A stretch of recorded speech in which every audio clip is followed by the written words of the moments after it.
everyone, this is Keith Scott from out in Sydney, Australia. I'm one of the voices of Bullwinkle J. Moose. It's time to watch Relentless and Unstoppable. And so give it up for your main hosts, Douglas Kelly and Andy McPhee.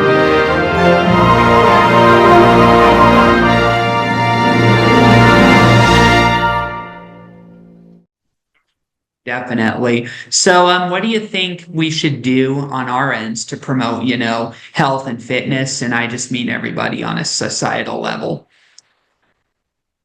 Yeah, I think I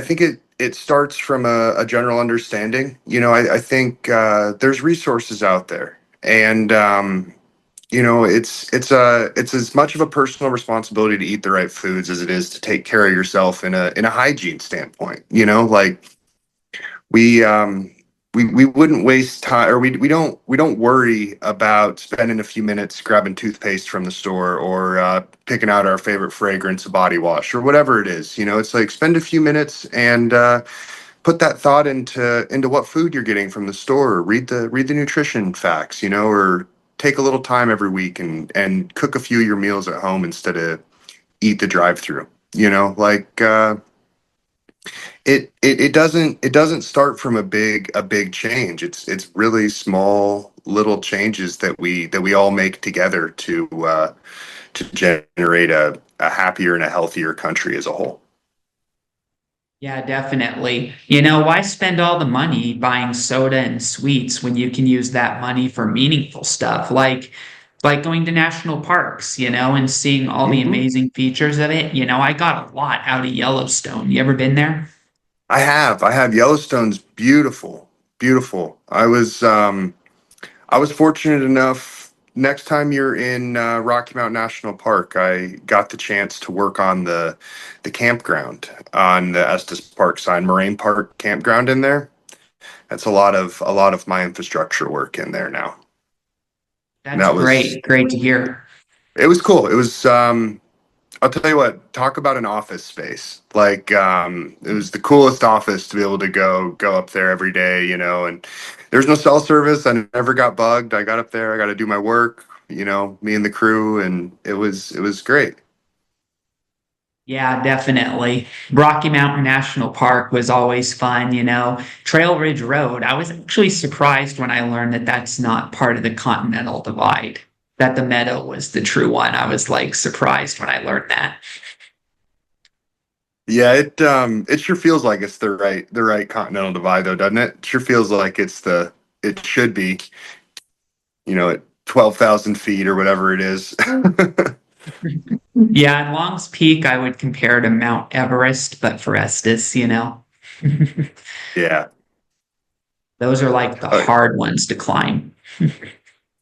for sure. For sure. What do you have for 2025 goals set?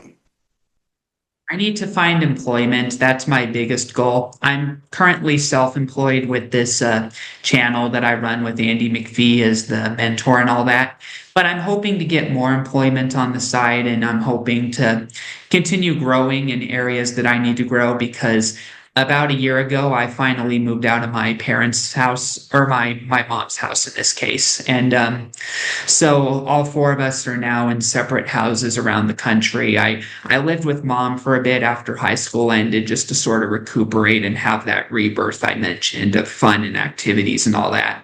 And it was good. I got to go to all those NASCAR races still, and I got to meet some drivers. Like I met Jamie McMurray, my hero, one time at the track and got to ask him a question and got a ball cap signed.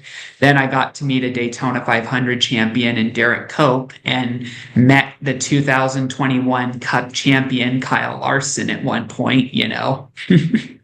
So yeah, I got to meet a lot of people and got to interact with pit crews. And then last year, in my first year living apart without my mom, being around most of the time, I grew in some areas I needed to grow in. Like I started being more financially stable. And I learned how to live with, different people, meeting my housemates. Then in the summer in July, I took a trip to the United Kingdom that was the opportunity of a lifetime, a lot of fun. So as far as goals for 2025, I just want to find employment and then save the money. And my next goal is Australia. Australia is a great goal. No, that would be a really cool trip. It definitely would be. And I'm also hoping to get some books published because I'm also an author on Amazon, and one of my books is best selling. It's a kid's book styled in the likes of Dr. Seuss, titled "Throw All the Junk Food Away." Right on. Right on. I'll have to Thank look you. up the book. Good for you. Thank you. And so I have some books I'm trying to get back to, one of which is a sequel to that called Keep the Junk Food Away, which I'm writing as sort of a response from people that are pointing out that people need to know that the other one is my journey and that it doesn't always apply to everyone. So in light of that constructive criticism, I've been working on a sequel to remind people that this was my journey in health and fitness and that it won't apply to everyone. But still the Yeah. same concepts. And then I'm hoping to write some kids' books. I'm working on a series raising awareness for autism and neurodivergency, just anything with different abilities. And so far I have 3 stories written out, but I've been procrastinating a bit, so I'm trying to stop the procrastination. Let's put it that way. Got to rip the procrastination band-aid off all at once. Yeah, and maybe that'll be the next one, titled "Throw All the Procrastination Away." That's that's tough. That's tough. Man, I guess, with you being you're an author, you're doing the podcast. Do you have like an end goal for leaving an impact on the world? Yeah, quite honestly, I want to give information that will help someone, and the goal is inspiration.